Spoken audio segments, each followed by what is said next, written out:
欢迎来到沪江网校韩语课堂。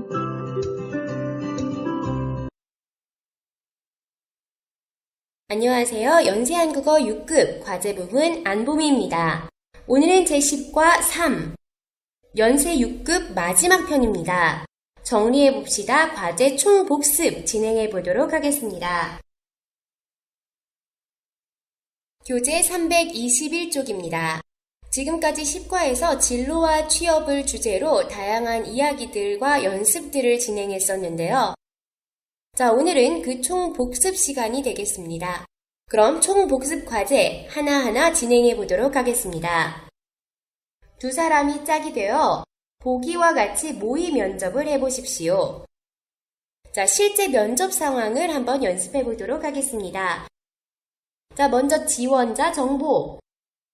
이름, 성명이죠. 김영수, 남자고 27세 남자입니다. 성격, 매사에 적극적이며 지기 싫어하고 욕심이 많은 편이다.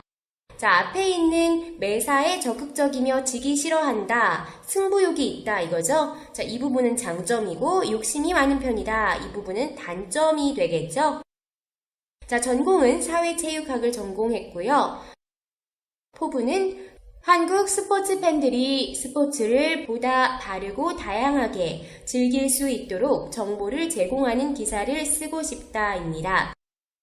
자, 지원 부문은요, 신문사 스포츠 기자고요. 특기사항으로는 대학 시절 교내 신문 기자로 활동했다입니다.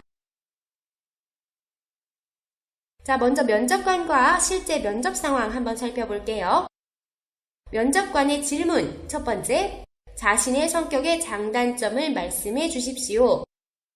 자, 매사 적극적이다, 승부욕이 있다, 장점이었죠? 자, 어떻게 대답했는지 볼까요? 저는 매사에 적극적입니다. 그것이 저의 장점이기도 하지만 때로는 단점이기도 한 것 같습니다.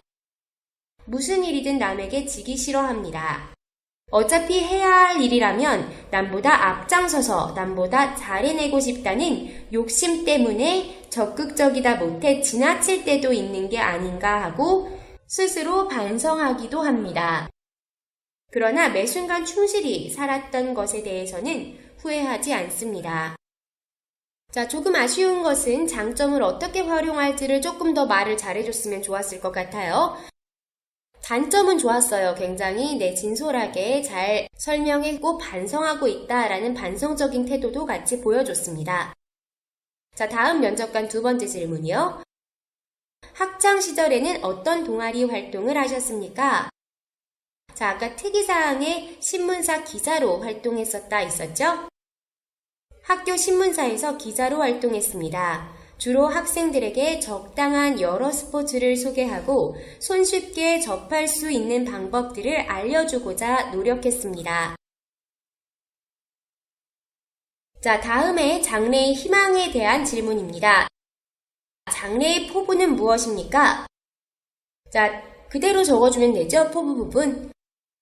대학에서 공부한 체육이론을 바탕으로 우리 국민들에게 스포츠를 더욱 폭넓게 보급하기 위해 스포츠에 대한 정확하고 다양한 정보를 제공하는 기사를 쓰고 싶습니다.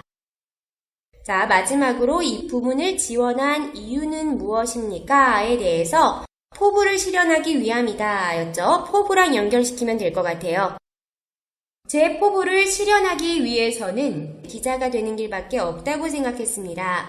언론의 힘이 얼마나 크고 위대한지 잘 알기 때문에 이 방법으로 제 꿈을 이루겠다고 마음먹은 것입니다.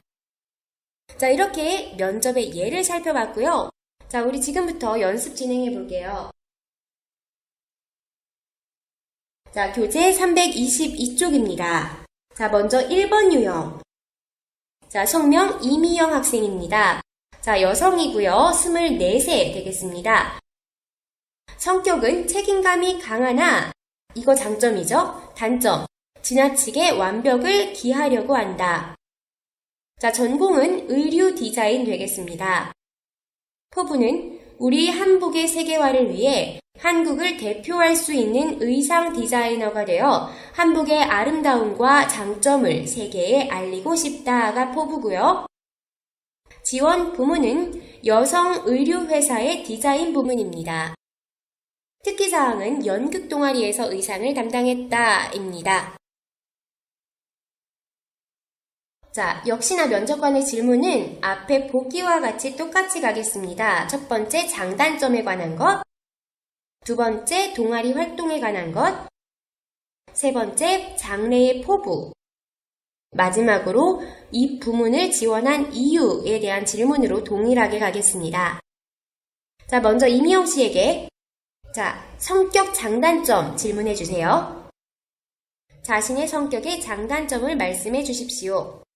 자, 어떻게 말하면 좋을까요? 아까 봤던 정보 활용해서요.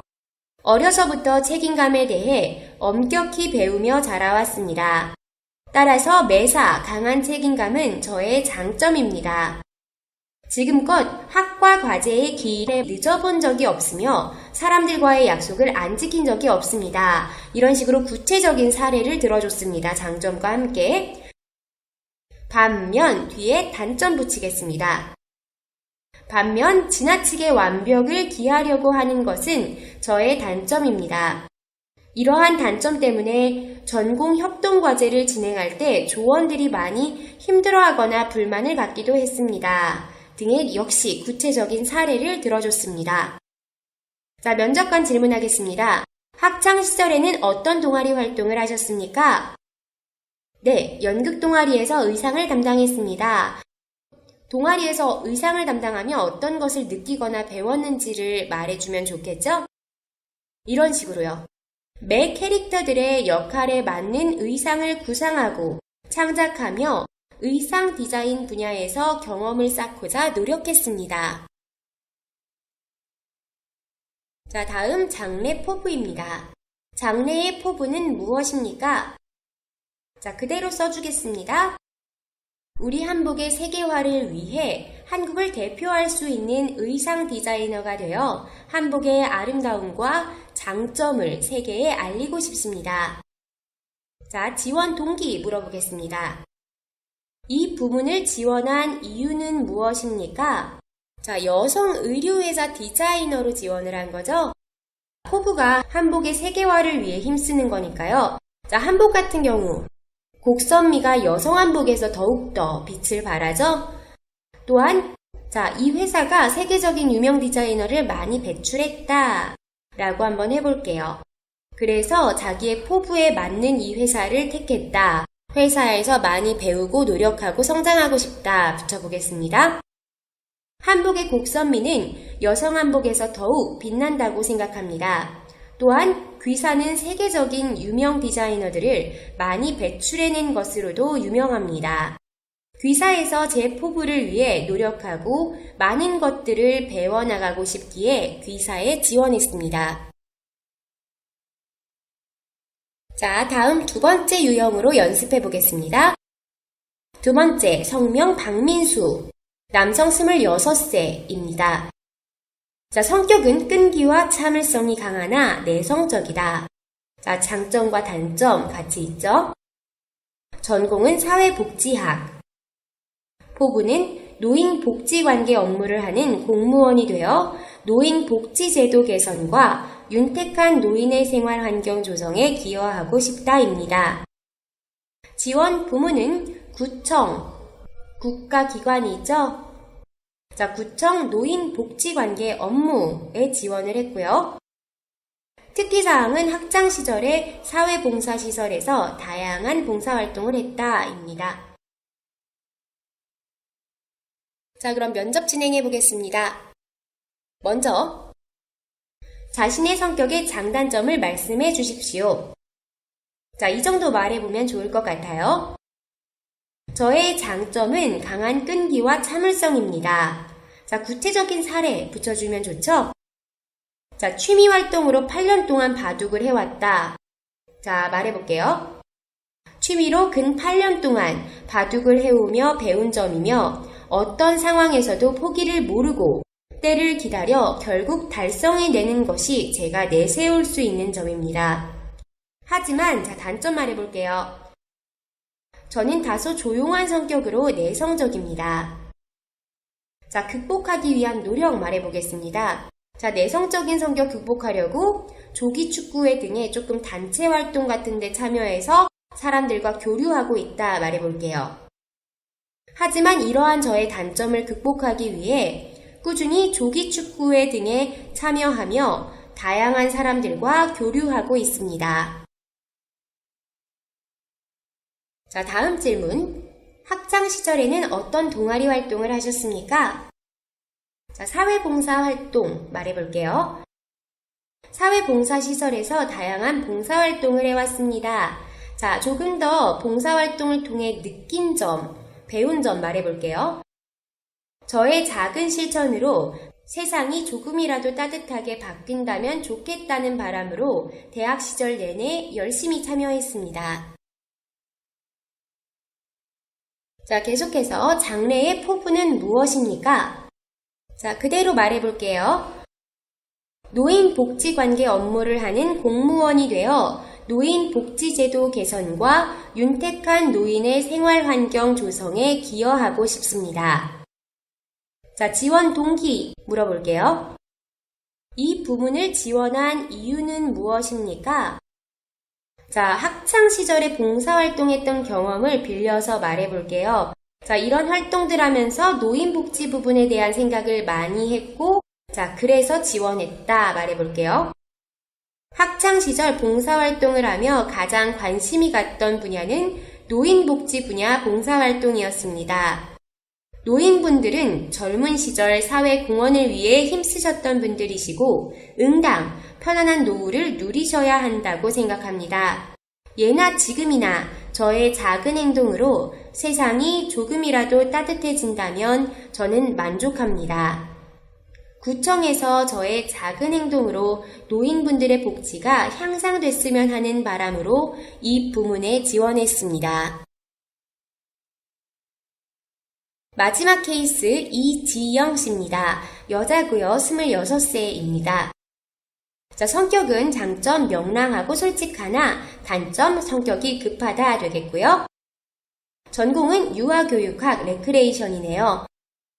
자, 포부는 어린이들의 거울이 될 수 있는 교사가 되어 어린이들의 밝고 행복한 미래를 위해 바르고 건강하게 성장하도록 도와주고 싶다. 지원 부문은 유치원 교사입니다. 자, 특기사항으로는 학창시절에 춤 동아리에서 다양한 춤을 연습했다. 자, 면접관의 질문. 자신의 성격의 장단점을 말씀해 주십시오.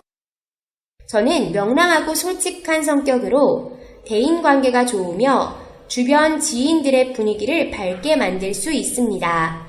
또한 매사 솔직해 주변 친구들의 믿음을 받고 있습니다. 구체적으로 이 성격이 생활 환경에 어떻게 도움이 되는지를 연결시켜 봤고요. 반면 저는 매사 급한 성격으로 덜렁대는 면이 있어 신중할 필요가 있습니다. 라고 반성해 봤습니다. 자, 면접관. 학창 시절에는 어떤 동아리 활동을 하셨습니까? 학창 시절에 춤 동아리에서 다양한 춤을 연습했습니다. 이 경험이 앞으로 어떻게 도움이 될지를 연결시켜 볼게요. 따라서 이러한 경험이 아동 율동을 창작하는 데 도움을 주지 않을까 싶습니다. 네, 유치원 교사 지원하고 있으니까 자, 이렇게 도움이 될 것 같다 라고 연결시켜주면 좋을 것 같고요. 자, 계속해서 장래의 포부는 무엇입니까? 그대로 말해줄게요. 어린이들의 거울이 될 수 있는 교사가 되어 어린이들의 밝고 행복한 미래를 위해 바르고 건강하게 성장하도록 도와주고 싶습니다. 자, 이 부문을 지원한 이유는 무엇입니까? 자, 장점을 잘 활용할 수 있는 일이라고 생각했다. 그리고 어린이를 솔직하고 바르게 육성하는 게 미래 사회에 기여하는 방법이라고 생각했다로 말해볼게요. 저의 장점인 명랑하고 솔직한 성격을 잘 살릴 수 있는 직업이라고 생각했으며 어린이를 솔직하고 바르게 육성하는 게 미래 사회를 위한 가장 큰 기여라고 생각했기 때문입니다. 자, 이렇게 면접 연습 모두 끝내봤습니다. 자, 다음으로는요, 문화 읽기 부분입니다. 교재 324쪽입니다. 오늘 10과 마지막 문화 읽기 주제는 조선시대의 신분제도입니다. 지금 세계상에서 신분제도가 존재하는 나라는 인도를 포함해서 몇 개 되지 않죠. 중국 현대사회에서도 이미 신분층이 없어진 지가 오랜데요. 자, 한국에서 특히 유교 사상이 엄격했던 조선시대에는 굉장히 강한 신분제도가 존재했는데요. 어떤 방식이었을까요? 읽기지문 통해서 함께 살펴보도록 하겠습니다. 먼저 첫 번째 단락입니다. 자, 조선시대의 신분제도를 잘 이해하기 위해서 사농공상의 개념을 이해해야 되는데요. 사농공상이란 뭐라고 했죠? 네, 조선 초기에 백성을 나누던 4가지 계급입니다. 사가 하나, 농이 하나, 공이 하나, 상이 하나. 자, 사농공상의 각 의미는요. 네, 사는 선비를 의미하고, 농은 농민을, 공은 공장을, 그리고 또 상은 상인을 의미한다고 했습니다. 자, 조선 왕조의 계급 질서는 어떻게 정리됐다고 했죠? 네, 고려시대부터 내려오던 전통적인 사회적 기반과 새로운 유교적 이념에 입각해서 정리한 것이라고 했습니다. 조선시대 최상위 지배층과 최하위 계급은 어떻게 된다고 했죠? 최상위는 양반 계급, 그리고 또 최하위층은 상인 계급이라고 했습니다. 양반들이 특권적 위치를 강화, 지속시키기 위해서 실현한 정책의 일부는요. 네, 마지막 이 부분에 소개가 됐죠. 신분층은 서로 상하 우열로 아래 위 그리고 또 더 강하고 약하고를 말하는 거죠. 상하 우열로 평가되는 직업을 각각 세습하였고 신분층 간의 결혼은 금지되었으며 거주 지역조차 서로 분리되는 경우가 많았다고 했습니다. 네, 굉장히 엄격했다라는 걸 말해주고 있는 대목이죠. 자, 조선시대 때 선비계층 다음이 농민이었대요. 자, 그러한 이유는요? 네, 조선시대에는 농업이 근간이 되는 사회였죠. 농본주의와 농사를 짓는 일을 중시하던 천하지대본 사상으로 인해 농민들도 굉장히 중시됐다고 했습니다. 자, 농민에는 2종류가 있다라고 했는데요. 어떻게 구분됐었죠? 네, 사유지, 개인 소유의 땅을 경작하는 자작농과 국유지, 나라의 땅을 경작하거나 양반의 사유지, 양반 소유의 땅을 경작하던 농사를 짓던 소작농, 네, 자작농과 소작농 2가지 분류로 나눌 수 있다라고 했습니다. 자, 선비, 농민, 자, 그 다음 계층이 뭐라고 했죠? 네, 수공업에 종사하는 공장이라고 했고요. 자, 상인이 4신분 중에 가장 최하층이었는데 그 이유는요? 네, 유교 문화의 영향을 많이 받았기 때문에 물건을 사고 팔아 돈을 버는 것이 천하다고 여겼기 때문입니다. 네, 유교에서는 모든 것을 같이 공동 소유하고 못 가진 사람들을 불쌍하게 여기고 가진 사람들이 더 도와주는 대동사회를 추구하는 게 유교적 이념이었죠. 자, 그렇기 때문에 물건을 팔아서 뭔가 이윤을 남기는 일은 조금 안 좋은 행동, 천한 일이라고 생각했습니다. 자, 하지만 중국의 명나라에선 또 달랐죠. 자, 이따가 우리 중국의 신분제도 명나라 이야기 해보면서 다시 소개하도록 할게요. 자, 그러면요, 계속해서요. 자, 신분차별 질서가요, 무너지기 시작한 때는 언제부터라고 했죠? 네, 근대화 사회로 넘어오면서부터죠. 바로 1894년 갑오개혁 이후입니다. 갑오개혁은 한국의 최초의 근대화 혁명이었습니다. 자, 그리고 조선 후기 상민층의 일부가 양반으로 신분 상승이 가능했던 이유는 무엇입니까? 후기에 그만큼 사회가 어지러웠기 때문이죠. 일단 농업기술 발달로 인해서 농산물의 수가 증가했습니다. 자, 나라는 굉장히 정치가 혼란스러웠어요. 자, 왕권 당연히 통치력이 약화됐고요.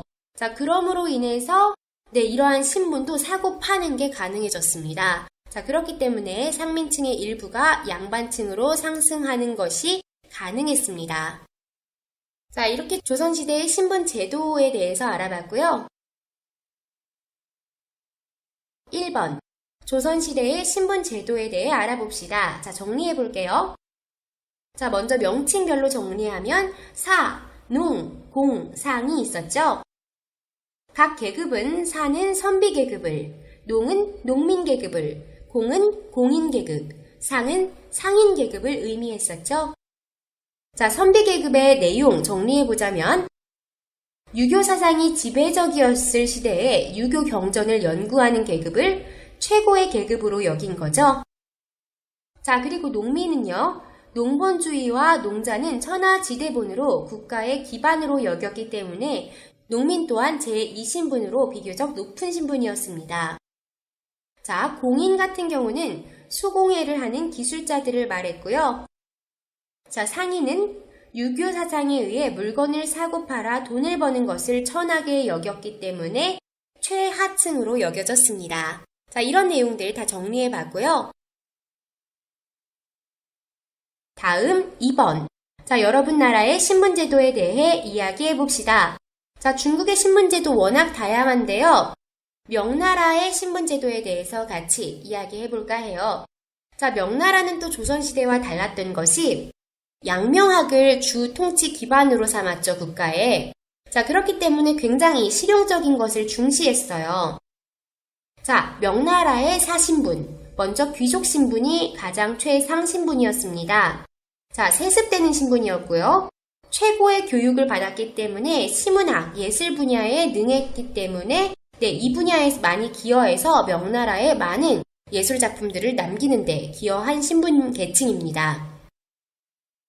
자, 그리고 굉장히 흥미로운 신분 계층이 제2신분인 신사 계층입니다. 자, 명나라 때는 이런 양명학을 받아들이면서 교육의 기회를 확대하고 과거 제도를 실시하면서 굉장히 나름 균등한 기회를 줬어요.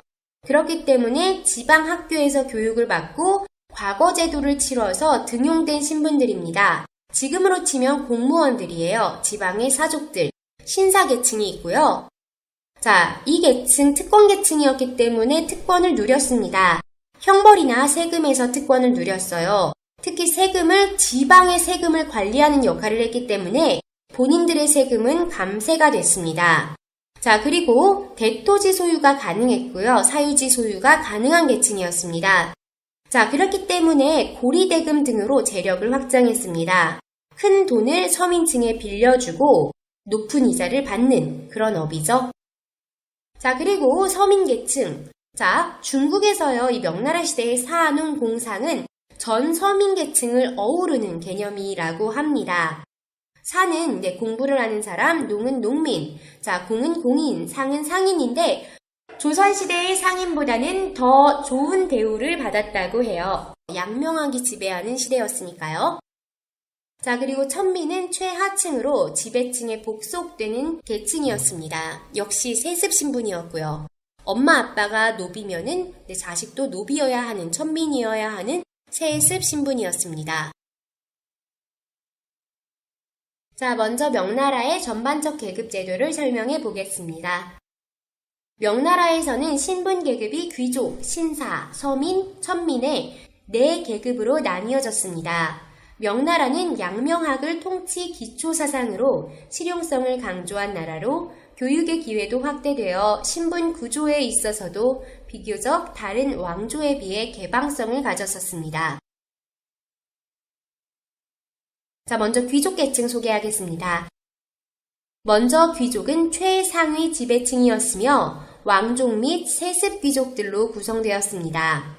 교육제도에서부터 최고의 교육기관인 종학에서 혜택을 받을 수 있었으며 이로 인해 시, 문학, 예술 분야 등에 능해 명나라의 예술 발전에 기여한 계층입니다. 자, 다음 신사 계층입니다. 또한 신사는 명나라의 그 다음 지배계층이었으며 그만큼 혜택을 많이 누렸던 계층입니다. 국자감, 지방학교 등의 학교 확대와 과거제도 등으로 활발하게 정계와 행정계에 진출했던 신분층으로 형벌, 세금 감면 등에서 특권을 누렸고 대토지 소유가 가능했으며 서민들을 대상으로 고리대금업 등에 종사해 부를 축적했습니다. 다음 서민계층입니다. 중국에서는 서민층을 이르는 개념으로 사농공상을 사용했으며 역시 서민층 중에서는 농민을 최고 중요하게 여겼습니다. 명나라는 실용적인 양명학을 중시하고 있었기에 상인을 가장 아래 두었지만 가장 낮은 신분의 개념은 아니었으며 명나라에서 오히려 상업이 굉장히 활성화되었고 상업에 많은 혜택 또한 주어졌습니다. 마지막 천민입니다. 천민은 신분 계급 중 최하층으로 역시 귀족처럼 세습되었습니다. 천민은 노동력에 대한 정당한 급여가 없었던 계층으로 역시 서민들과는 분리된 삶을 살거나 지배층의 재산의 일부로 여겨졌던 계층입니다. 네, 이렇게 마지막 신분제도 함께 살펴보면서요. 10과의 모든 내용들까지 마무리됐습니다. 자, 연세 6급 모두 마무리됐는데요. 굉장히 다양한 주제로 같이 이야기 나눠봤어요. 자, 어떠셨나요? 자, 여러분 자신있게 한국 친구들과 또는 한국 같이 직장 생활하는 동료분들과 다양한 주제로 자신있게 이야기해 나가는 후장 연세 6급 한국어 친구들 되기 바랍니다. 자, 10화 동안 꾸준히 공부하시느라 굉장히 수고 많으셨고요. 앞으로 여러분들 한국어로 인해서 더 많은 기회들 또 더 많은 풍부한 생활들 누려가시기 바랍니다. 자, 지금까지 안봄이었습니다. 수고 많으셨어요, 여러분. 안녕히 계세요. 다음 기회에 또 찾아뵙겠습니다.